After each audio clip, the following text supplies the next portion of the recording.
सतनाम साहिब बंदगी। साहिब बंदगी सतनाम। हाँ जी बोलो। हाँ वो अपने एक हैं सरदार जी, तो गोंडा में तो सत्संग वगैरह होता रहता, आपका भी सत्संग सुनाया है। अच्छा अच्छा। हमारे 10-12 साल हो गए इनको सत्संग सुनाते, तो जुड़ना चाहते हैं सबका। इन्होंने सत्संग सुना, रामपाल जी का, साहेब जी का, साहेब बंदगी वालों का, रामपाल जी का। आपका पसंद आया है। अच्छा चलो बहुत अच्छी बात है। विहंगम मार्ग जो आप बताते हैं ना, बिल्कुल बिल्कुल विहंगम मार्ग से ही होगा।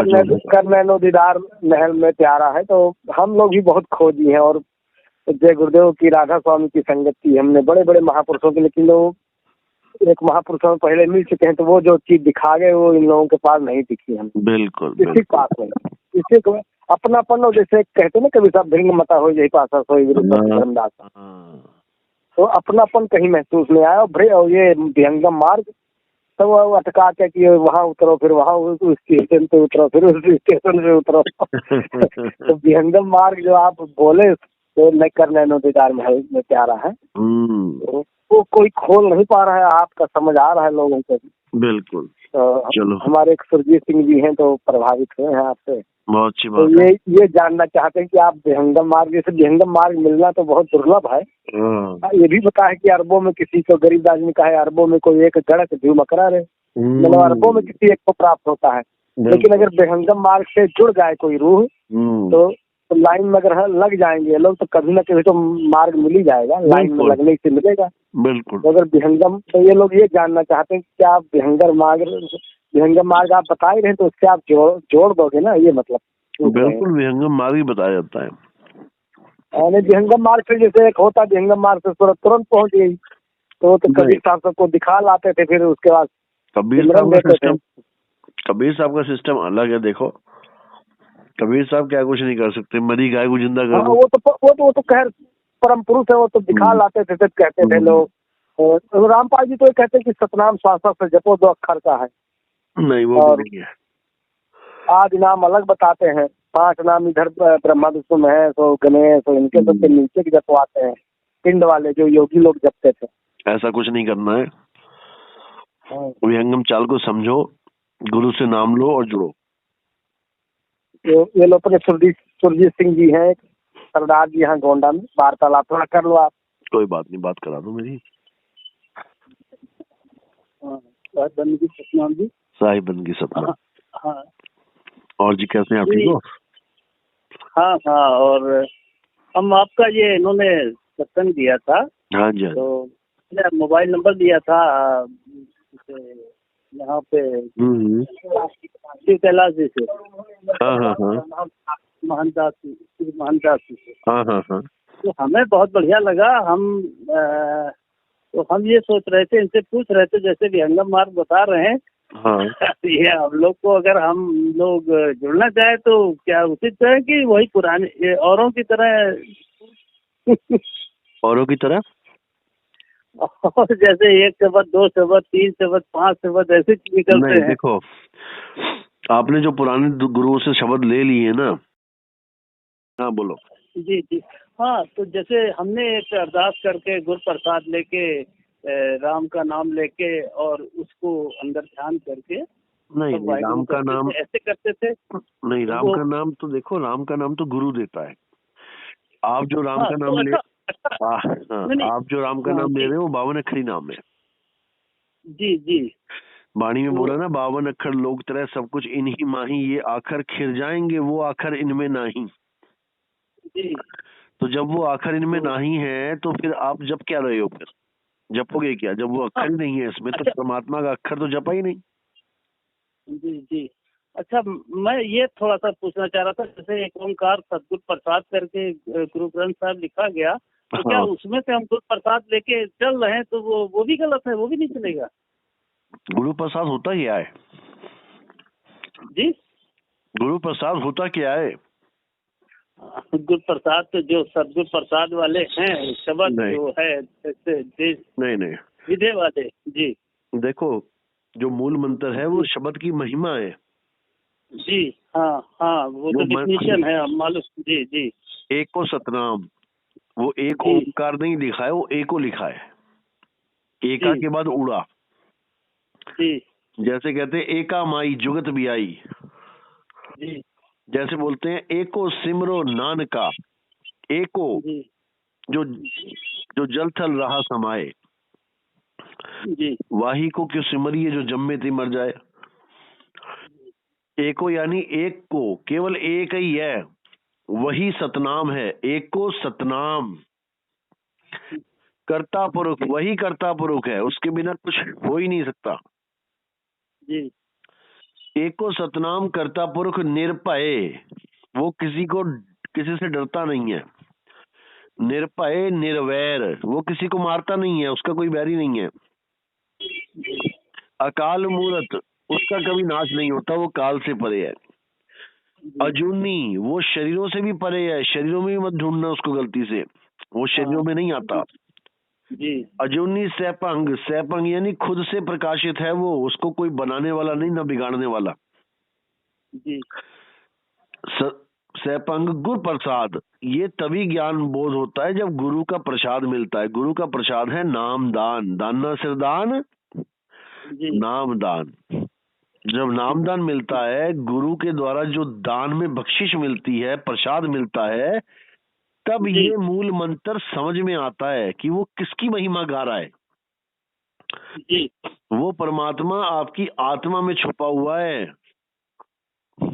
लेकिन किसी को पता नहीं है, इसलिए भटक रहे हैं। गुरु ग्रंथ साहब में लिखा है साहब की आत्म मही राम, राम मही आत्म, चीनत गुरुमुख।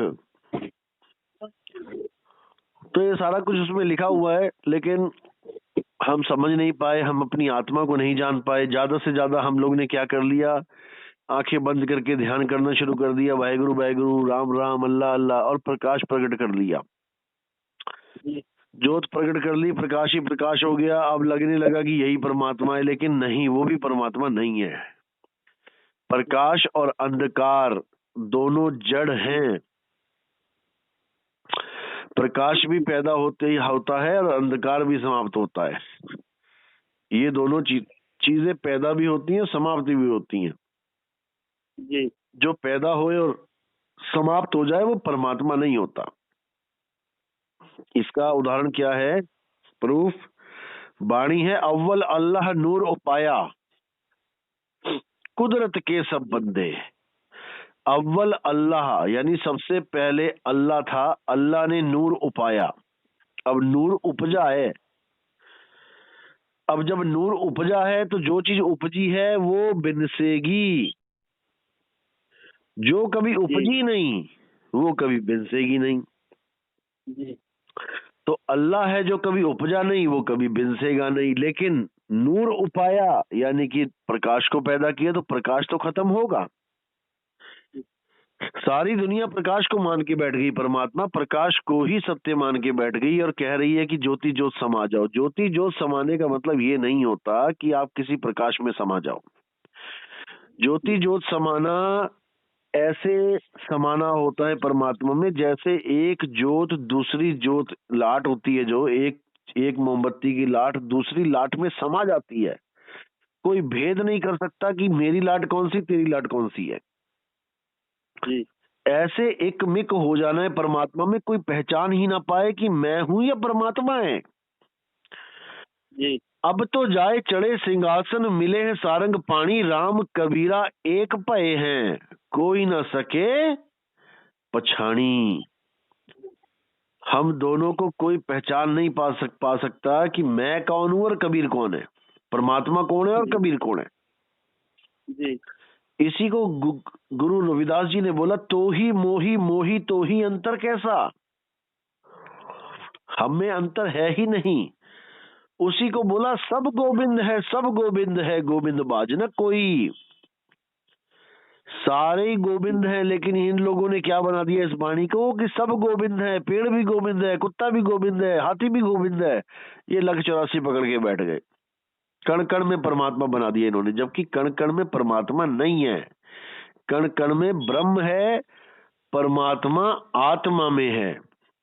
ब्रह्म का खंडन करते हैं कबीर साहब, ब्रह्म बड़ा की जहां से आया, वेद बड़ा की जिन निर्माया, ई बन बड़ा की जही मन माना, राम बड़ा की राम ही जाना। तो ये सब आपको सत्संग में जब आप सीरियल वाइज सुनोगे समझ में आएगा।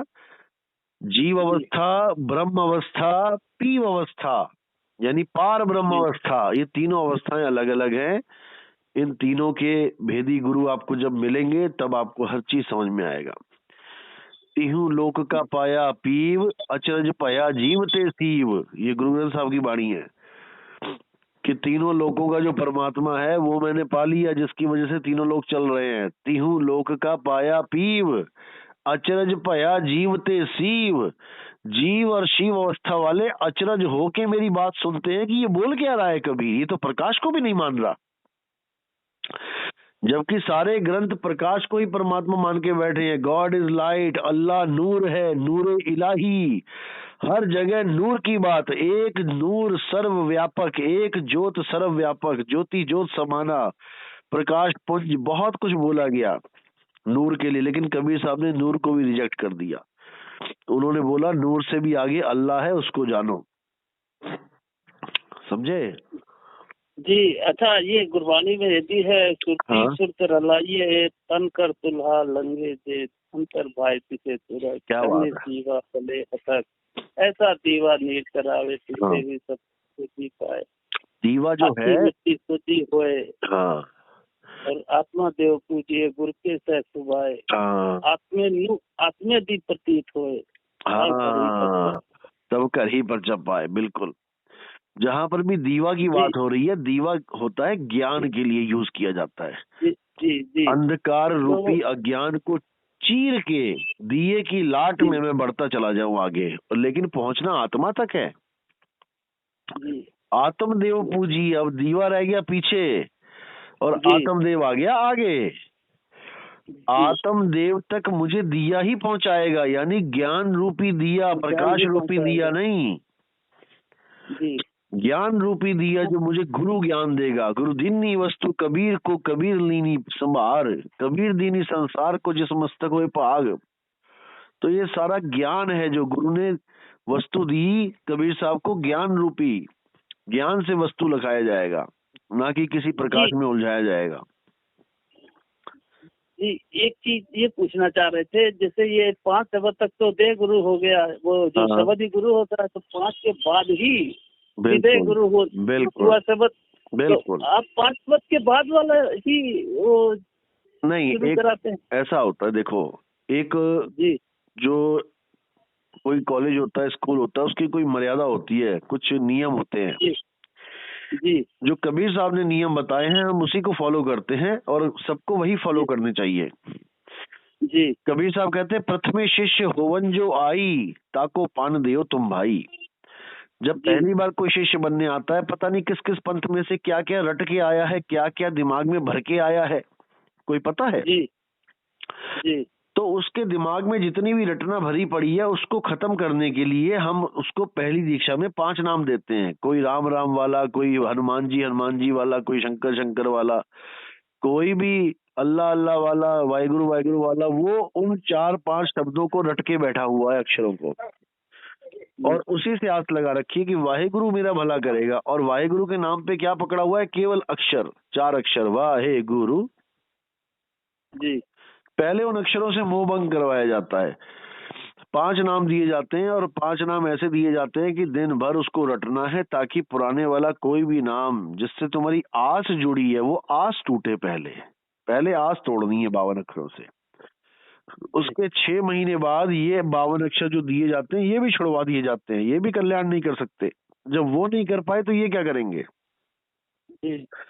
फिर तब आप बिल्कुल नी अक्षर हो जाते हो, यानी अब आपके पास कोई अक्षर नहीं है जपने के लिए। इसको भी मना कर दिया जाता है, नहीं जपना है। जब आप नी अक्षर हो जाते हो, यानी अब कोई अक्षर ही नहीं जपने के लिए, तब आपको आत्मज्ञान की ABCD करवाई जाती है, यानी प्रथम दीक्षा दी जाती है, दूसरी दीक्षा दी जाती है, ध्यान विदेही कहते हैं। वहां से आपका आत्मज्ञान शुरू होता है, ABCD स्टार्ट होती है। करते करते करते करते जब आप XYZ तक पहुंच जाते हो, तब वहां पर आपको वो चीज मिलती है जिसको शब्द गुरु कहते हैं। ये मिलती विहंगम चाल से ही, आपको विहंगम चाल पकड़ाई जाती है। जैसे पक्षी के बच्चे को पक्षी सीधे उड़ना ही सिखाता है, पानी में तैरना नहीं सिखाता है, धरती पे दौड़ना नहीं सिखाता है। वो उड़ना सिखाता है। तो वहां से आपकी उड़ान शुरू हो जाती है, और एक बार गिरा, 2 बार गिरा, 3 बार गिरा, नहीं उड़ पाया, पंख फड़फड़ाए, फड़फड़ाता रहा। एक दिन ऐसा आ जाता है कि वो सीधे विहंगम चाल से आसमान की तरफ उड़ता है। इसी प्रकार आपको जब दूसरी दिशा मिलती है तब आपकी ABCD स्टार्ट होती है विहंगम चाल की। अब उसमें कितना समय लगता है उड़ने में, ये आपकी मेहनत पे और मालिक की दया पर निर्भर होता है। मेहनत मतलब यहाँ पे कोई शारीरिक मेहनत नहीं है, यहाँ पर सूरत की मेहनत है कि सूरत संसार में कितना फंसी है, माँ से कितना प्यार है, बच्चों से कितना मोह है, काम धंधों में कितना ध्यान है। ध्यान पे डिपेंड करता है सारा। धुन में ध्यान है या संसार में ध्यान है, बस 2 ही चीजें हैं। गुरु में ध्यान है या मन पे ध्यान है, मनमुख है कि गुरुमुख है, बस इन्हीं 2 चीजों पे चलती है दूसरी दीक्षा। जब आपका ध्यान एकाग्र होना शुरू हो जाता है, संसार को मिथ्या मान के भक्ति में लीन होना शुरू होते हो, तब ये पक्षी उड़ना शुरू करता है। तब अवस्था बनती है धुन में ध्यान, ध्यान में जाना, गुरुमुख अकत कहानी। जब धुन में ये ध्यान लगता है तब वस्तु ही कुछ अलग प्रकट हो जाती है। तब उसको बोला गया है शब्द गुरु सुरत धुन चेला, मिले परस्पर भया अकेला, ना कोई गुरु ना कोई चेला, तो उड़ जा हंस अकेला। तब विहंगम चाल से अकेले उड़ने की हिम्मत आ जाती है हंस में, फिर किसी के ऊपर निर्भर नहीं रह जाता वो, फिर वो अपने आप पहुंचेगा जहां उसने पहुंचना है, कोई रोकने वाला नहीं उसे। नलनी के सुगना तोहे कौन पकड़ी, कोई नहीं पकड़ सकता, समझे? हाँ, तब समझो कि अब जन्म सफल हुआ, वरना नहीं हुआ। अच्छा महाराज जी, ये हमको केवल ध्यान ही अगर खाली अपने इधर अंदर जाता है तो ये कुछ अजीब सी कुछ वाइब्रेशन और अजीब चलती है, क्या क्या है ये समझ नहीं पाया। हमारी बॉडी खुद एक वाइब्रेशन है जी। हमारी बॉडी के अंदर सेल्स हैं, सेल्स के अंदर और अंदर जाओगे एटम्स हैं, एटम्स के अंदर न्यूक्लियर है, प्रोटॉन है, न्यूट्रॉन, प्रोटॉन, इलेक्ट्रॉन है, क्वार्क है। ये सब दौड़ रहे हैं, भाग रहे हैं, चल रहे हैं, ये गतिशील हैं। गतिशील का मतलब वाइब्रेट कर रहे हैं, ये वाइब्रेशन है, हमारी पूरी बॉडी वाइब्रेशन है, वाइब्रेट करता है। हाँ, ये पूरी बॉडी वाइब्रेट कर रही है। दिल वाइब्रेट नहीं कर रहा है क्या? दिल धड़क रहा है, नाड़ी चल रही है, दिमाग दौड़ रहा है, खून दौड़ रहा है, आप भी दौड़ रहे हो, सेल भी दौड़ रहे हैं, घिस रहे हैं, पुराने हो रहे हैं, मर रहे हैं, नए सेल पैदा हो रहे हैं। ये सब वाइब्रेशन ही है, ये दुनिया वाइब्रेशन ही है, ये माया ही है। वो तो फील होगी ही, लेकिन जो असली चीज है वो हमारी आत्मा है, उस आत्मा को जानना है। आत्म देव पूजिए, गुरु के सहज सुपाए। जब सहज होगा अवस्था हमारी, तब आत्मदेव प्रकट होगा, और वो खुद सहज है, वो कहीं चलता नहीं है। आत्मा अचल है, आत्मा अडोल न डोल ई गुरु के पाए सुहाए। साफ बोला, अडोल अवस्था को प्राप्त होना है, चल अवस्था को छोड़ के अचल हो जाना है। अध्याय 2 16वां श्लोक है अर्जुन, आत्मा अचल है, जो चल रहा है वो जीव है, जो अचल है वो आत्मदेव है, उसी की साधना करनी चाहिए, समझे? चलो, काफी लंबा हो गया। तो आपको जी, ये अब हम लोग को 5 वाले शुरुआत होगा। हम सोच रहे थे शायद आप कृपा करेंगे इसमें कोई शॉर्टकट वाला नहीं, इसमें कोई शॉर्टकट नहीं होता, इसमें कोई शॉर्टकट नहीं होता। तो नहीं होता। हाँ, अगर हम सिख बन रहे हैं तो हमें 5 प्रमाण वो चाहिए ही चाहिए, करनी ही पड़ेंगी, अमृत छकना ही पड़ेगा, सीधे नाम नहीं मिलेगा, पहले वो प्रोसेस पूरा करना पड़ेगा। हर चीज की मर्यादा होती है ना। 6 महीने बहुत होते हैं, 6 महीने बहुत होते हैं। अगर आपने अच्छी तरह नाम जप लिया पहली दीक्षा में, तो आपके वो पुराने नाम बिल्कुल साफ हो जाते हैं 6 महीने के अंदर, बिल्कुल क्लियर। तो 1 महीना हमारे लिए, 1 महीना क्या 15 दिन बहुत है। चलो, वो तो आपके ऊपर डिपेंड करता है, मुझे बताना, ठीक है? चलो ठीक है, फिर जब मैं गोंडा आता हूँ तो बताता हूँ, मैं नंबर सेव कर लूंगा आपका, ठीक है? ये गोंडा कब आपका जब भी होगा बता देंगे आपको, अप्रैल मई के बाद ही होगा अभी तो, ठीक है? जब तक खूब सत्संग सुने, सतनाम साहिब।